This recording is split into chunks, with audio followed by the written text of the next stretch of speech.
Good. Okay. Well, it's great to be here. I'm sorry I can't see you, but I'm glad you can see me. I am the conference programmer, so I'm the person who's responsible for putting the program together. And I'd like to share what we're going to do this morning. So I've got two aims: to look at the formats and to look at the criteria for selection. And I'm hoping that the outcome will be that your conference proposal will be accepted. Okay, so the first thing I need to just alert you to is overall balance. And this is the one thing you don't have control over, because over the 4 days, there needs to be a good balance of sessions so that there's something for everybody. So here we go. We want to make sure we have a range of speakers,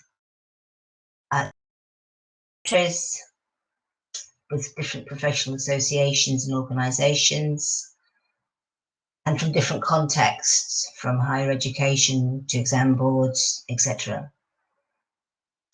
And different systems of education, and possibly doing different kinds of research,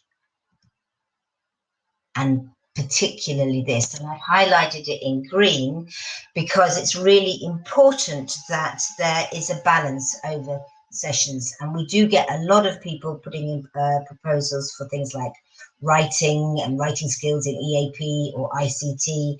I imagine for Belfast there'll be a lot about online teaching, and so it's not possible to program them all in separate slots, and therefore we combine them into forums.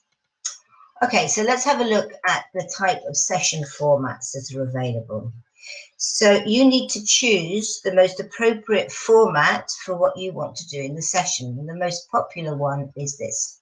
Okay, 30-minute talk. And this is the most popular choice and works really well if the focus is narrow enough and it's long enough for the participants to engage in the subject matter. So it's important to remember that a talk is not 30 minutes of the presenter talking, but there are opportunities for the participants to ask questions, either as you go along or at the end, and possibly even to do a bit of pair work so that it is an interactive talk.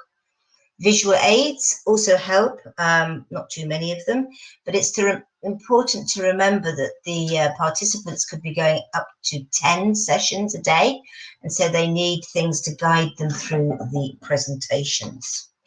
The next most popular talk is the workshops, 45 minutes. But it must be very clear in the abstract and the summary that it is a workshop, and this is what a workshop should do. Okay, it's not an extended talk, and if it's not clearly stated in the summary how the workshop will be structured, or if it appears to be like a sort of disguised talk, it won't be accepted as a workshop, and the presenter will be offered a different format. There are other formats you can choose. For example, I don't know if you've yet been to the Interactive Language Fair. It's a really buzzy event where you'd have 10 presenters. The facilitators introduce them very briefly at the beginning, and then the participants can go to the different tables that are set out, talk to the presenters, and look at the materials they have. Another one is the forums, and quite a few people now join together to submit a forum. This is 75 minutes long, consists of 3 separate talks on the same subject, and there should be at least 20 minutes for questions. We also get panel discussions. These are quite rare. Sometimes 4 or 5 people will put together a panel discussion, but again, 75 minutes, and there should again be at least 20 minutes for participants' questions. And I don't know if you've been to the posters yet. These are really fun. The participants produce a poster, and then they have a 10-minute slot where there are only posters running for people to ask them questions, and the posters change on a daily basis. So you've chosen the format that you want to use, and now you've got to produce the title, the abstract, and the summary. And this is where you have the potential not to be selected for the conference program. So I'm going to show you 10 reasons why they're not accepted. These are all under the heading of technical criteria. Okay, so the title must be a maximum of 10 words. Any more than this, and the proposal will be put on hold. Abstract must be between 50 and 60. Again, if it's 49 or 61, it will be put on hold. Summaries between 200 and 250 words. The same happens if it's not within that word count. And a surprising number of people do this. This is the summary, and yet it's incomplete, as you can see, because when you put the proposal in, the word count is stops at 250. So again, this person would not have got in. Technical criteria. Once you focus on a publication or a product, you must put this in the abstract so the participants know. You can't repeat information in the summary. You can't put the abstract or the title in it. If it's a repeat of a session you've given at a previous annual conference, again, you can't resubmit that, and there is a database, and this is checked. You have to state the type of session, so whether it's a talk, workshop, etc. Give the right length, so 30 minutes for a talk. State there's a little code for the audience focus, so this could be for primary, adult, experienced. And there should be content categories, so you have a choice. You can give up to 2, so it might be business English and EAP, etc.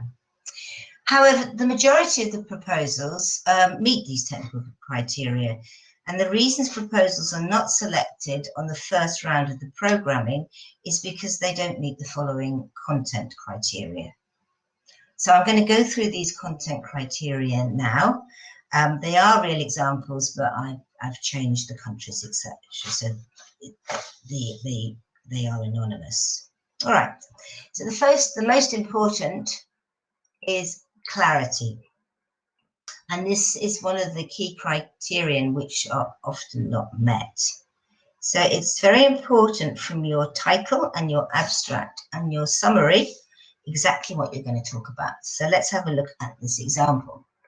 So you look at this and you think, okay, they're going to talk about writing skills, but unfortunately, you don't know what WPA stands for. Now, a conference participant will possibly be in a hurry, particularly in a face-to-face conference, and won't have time to look at the list of abbreviations. So they may just look at the program and go, okay, I don't know what that one's about. I'll go to another one.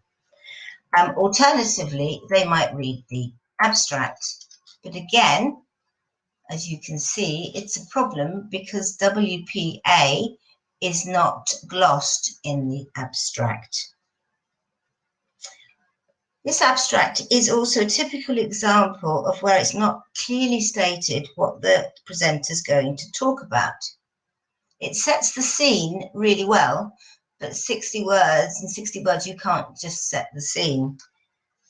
And in fact, the proposal contained a really good section in the summary, which did explain what was going to happen. Oops, no, I didn't. Okay, but unfortunately, the proposals, the participants don't see the summaries. So here's a really clear example of a well-written abstract. Okay. You can see here that the focus is very clear. It's on critical thinking skills. The context is clearly stated, so EAP, academic writing in universities. The focus is also very clear, what they're going to do in the session, looking at an English essay. And also they're going to show, they also state the outcome and how this is, why they're basically giving this talk.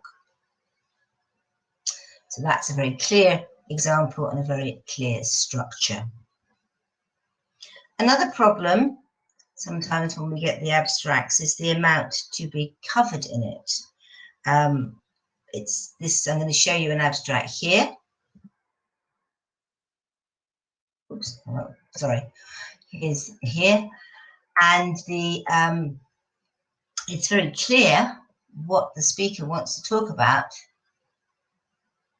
but there's too much there. It's a very, very broad abstract. Sometimes the focus is too narrow, but that's really quite unusual. So going back to what I said at the beginning, when you put your abstract together and you think about what you want to talk about, it needs to be a narrow enough focus to give enough depth and time for participants to ask questions. Another important criteria is this. Okay, it needs to be clear from your abstract and summary that you have something new to say. People say, oh, that's not possible, but it will generally be based on your own experience, and that you've also taken the level of the audience into account. So here's an example of an abstract that was considered not to be stretching enough for a typical IATEFL audience. So whilst it's positive that the abstract is clear, it's the kind of session which would be delivered possibly on an initial teacher training course and wouldn't attract a large enough audience. There's also another issue here, that it wasn't clear in the summary what the activities were, which meant that it wasn't possible to judge whether the proposal was appropriate or not. This is a very, very common issue, particularly with workshops. So we need to see, when they say, the proposal says it'll cover activities, there needs to be a couple of examples of what those activities will be, so we can judge if it's appropriate for the audience. Another content criteria, which is important, is this. And sometimes proposals are not successful because it's not clear from the abstract and the summary that the presenter is going to base the session on a completed phase of research. This reason is less usual, but there are instances when it's clear that the research is ongoing or unfinished. In this scenario, the presenter is advised to submit the proposal once the research has been completed. Okay, another reason that a proposal might not be accepted is because the content is anecdotal. So let's have a look at an example of this.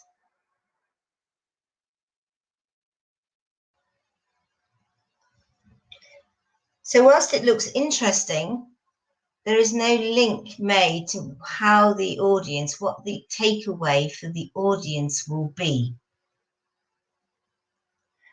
It doesn't meet the criterion for being theoretical, practical, or a combination of both. And so it would possibly be more appropriate to have this as a poster or to write it up for one of the SIG newsletters. A similar issue relates to a specific course. So sometimes people put in proposals which are just about the course they run.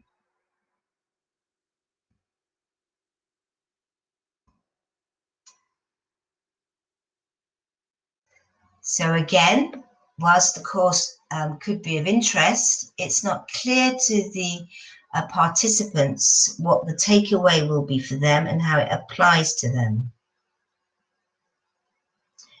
In this case, it was also not clear that what the speaker intended to do in the session, although in the summary, it did write exactly what they wanted to do, and they needed to put that information into the abstract. But as I've said, participants don't see the summaries. There are too many of them. It would make the program too large. And in fact, this summary, apart from that section there, is incomplete. And the summary is a really, really important document for the people on the proposals committee to see what the session will include. Here's an example of a clear summary, which is too long for you to read at the moment, but basically the first paragraph sets out the context, you know, why this, what the issue is. The second paragraph talks about why the situation is as it is, and then the third paragraph states very clearly what will happen in the workshop, and it tells them exactly, you know, here you can see they're going to try out a range of techniques and discuss the criteria. The last one, the last content criteria is this. Okay, this is a key criterion in that you need to make sure that your session title, the abstract, and the summary must clearly reflect each other. So here's an example of when this doesn't happen. Okay, so here's the title. Nice title. And looking at it, you think, okay, this is going to be about an exam. But when you read the abstract, it seems to be about writing skills, reading skills. It's only when you get to the summary that the content returns to the exam itself and how teachers can prepare their learners to pass it. But as I say, the participants don't see that. And the final criterion is this.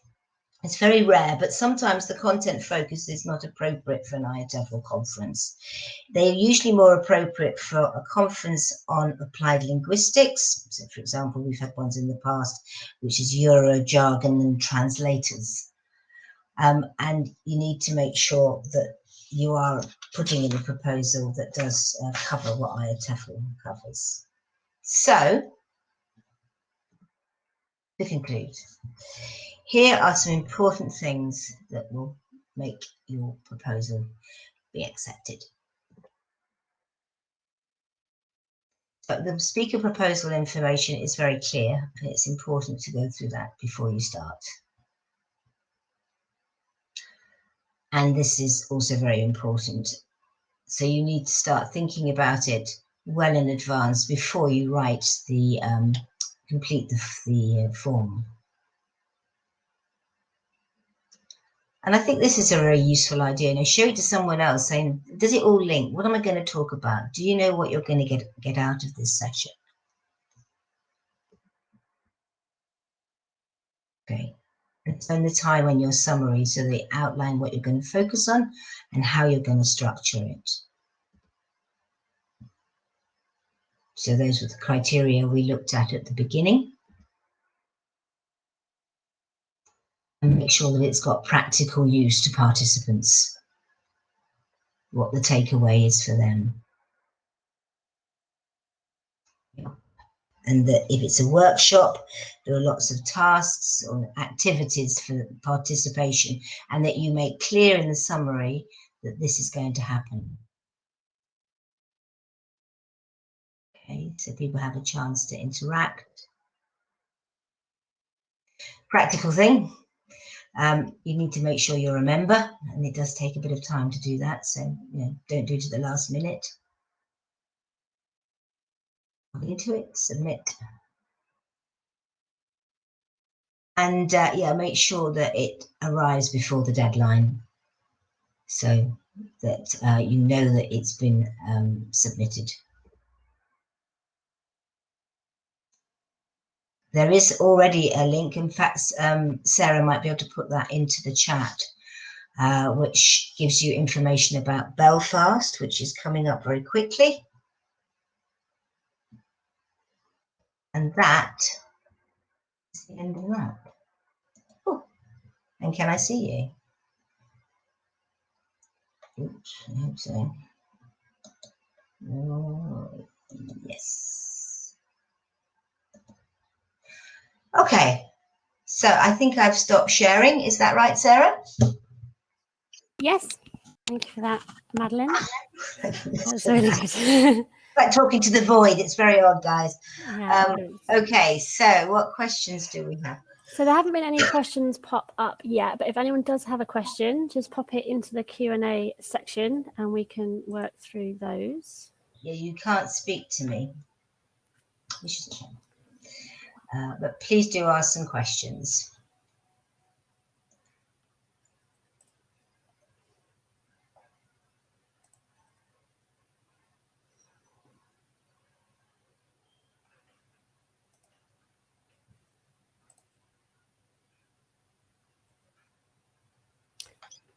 Okay, someone's just put a question into the chat there about how long the title needs to be. Has the decision it's in terms of conference format? Well, it's going to be what do you call it, face to face, and it's going to be a live conference from that point of view. I think IATEFL is looking at how to also provide some online as well. I've just seen someone in the room. Oh, she can't talk, can she? I saw Carolyn. No, she can't speak, but my understanding is that we're going to Belfast. I haven't been there yet, but we'll be going to look at the venue. But that they're looking at ways of then also integrating the online platform as well. What's the acceptance rate? Well, that's an interesting question. I mean, for the last conference, I think there were 868 proposals, something like that. And with careful programming, we got most of those in, I think, in the end. I actually can't remember it because it was done I can't remember when it was done, 2019, I guess. But there are people who don't get in. We do offer the opportunity for those ones where the abstract or the summary, it looks as though it's got potential, but there's something that's not clear. We offer people the opportunity to rewrite. But if they don't fulfill the technical criteria, it's very unlikely they're going to get in. And if the content is really just not clear at all, then they're very unlikely to get in. I hope that answers the question. How connected to the conference theme? Doesn't matter. The conference theme is something, I think, which is sort of, the overarching, but it really doesn't matter. You can put in a proposal for something that you think is important in your context, as long as you make the link to how we're going to benefit it from it in other contexts. Madeleine, a few people have put questions in the chat section. Oh, good. Just to kind of flick that way. Those bottom. Yeah, exactly. Yes, I think that's a really good question. It says, could you say more about what you consider new? Many of VLT topics are familiar. Exactly. There are new things. I mean, at the moment, virtual reality is something that's really new. But it's fine to talk about something that is a familiar topic. I mean, writing in EAP is a very familiar topic, but what's relevant is what you say about it, something that you found out maybe from some research you've done, some work, tasks that you've used with students, so that you can share those with others. So it can be an old topic with a personal slant. I think it would be better to engage us in workshop and proposal writing if it's possible. What's your idea about it? Okay, I mean, that could be something, I guess, that could be offered at a conference. I don't think it would be possible to offer it for all the proposals that are submitted, but I don't know. That would be something that the conference committee could think about. I think it's a very, very, very good idea. I don't know how to say your first name, but Sajan, if you show your proposal, your abstract to somebody else, when I do a presentation, I always show my abstract and my title and my summary to somebody else that I know in the profession to say, is it clear? Have I covered everything? would it make you want to go? Yeah, so that's really important.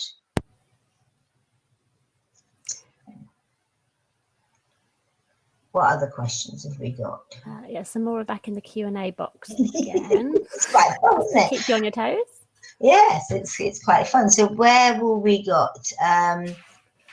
Do I go from the top? I suppose I'll go from the top, shall I? Okay. So this Marjabine, will there be an announcement about the possibility of an online path before? Yes, there must be. I don't know, Sarah, if you know the answer to that, but I'm sure there must be. I don't at the moment, but I will. I'll raise that. I'm absolutely sure that there must be, because I know I've been in a meeting where it's been discussed. So and we couldn't put the information out without that. So my presentation this year was put in the ILF. Is there criteria for this? It could be for because if it's a topic that we have lots of talks on, that we would then put it into the ILF. It could be that it has a slightly narrower focus, and we think that that would be good for those people who are interested in that, who want to go and who will go to the ILF. And that's generally why that happens. Oh, that's I like Maria Martamora. Yes, it's I'm glad you found it clear. I found it less clear than when I do it face to face, but yes, it is the takeaway. When we have a conference proposals meeting, when we go and they've all read them blind, etc., and then they say, well, what's the takeaway for the audience? What's the audience going to get? And I think that's really important. I've done that one. I think I've done these other ones, haven't I? Yeah. Okay. Yeah, I think that's everyone's questions. Unless there's anything else anyone wants to ask. Is there anything else in the chat? I don't think so. Somebody asked about length of title, but Michelle very helpfully put a link through to the guidelines. Oh, is Michelle here? Who's in this room? Okay. Right. Well, I'm just having a look at who's here. Oh, all sorts of people. Right. Okay. So if there are no more, and if there are any more questions.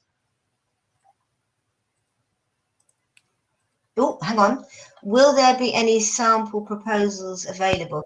No. We've never done that.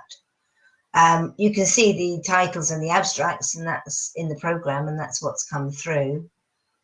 But otherwise, we've not done that. You've got samples in this presentation, which will be uploaded somewhere. I think on the IATEFL site, my understanding. Yes, so recordings are going into the to the members area of the IATEFL website. Yeah, okay, so you can look at them in more detail. I think we do also have a previous recording already up from a webinar that you yes, a while ago. They want to take that down because I look too young and now I look old. Yeah, so this one will be up at some point post conference once you've had a chance to process them all. You can go through that, yeah. Okay. So have we finished? Yeah, I mean it's 9:45 now, so we just reached kind of the end of our time anyway, and the questions seem to have come to an end as well. Good. Right. Well, I hope you found that useful, and I'm it's good that there are so many. Oh, hang on, there's another question. Oh. Are there any specifically prioritized areas for presentation? No, not at all. We try, as I said at the beginning, we try to get as broad a range as possible. One thing I didn't mention is that the special interest groups have showcases, and some of the sessions go into that, and that's prioritized areas in terms of their, so whether it's TD or teacher training or business English, whatever. But otherwise, no, we really try to get as much in as we can. We try to get a real range of all the countries that everybody that applies, we try to do that as well. So it's a broad, it's a very broad conference from that point of view. Right, and I think we have to stop. Does it automatically stop? It doesn't automatically stop. Stay here all day. Yeah, so there is a plenary to go to in 15 minutes. So we should wrap this up.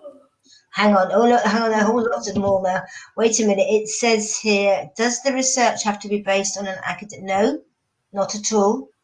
You can do it according to your freelance experience, as long as it's very clear what you're going to talk about and what the takeaway is for the audience.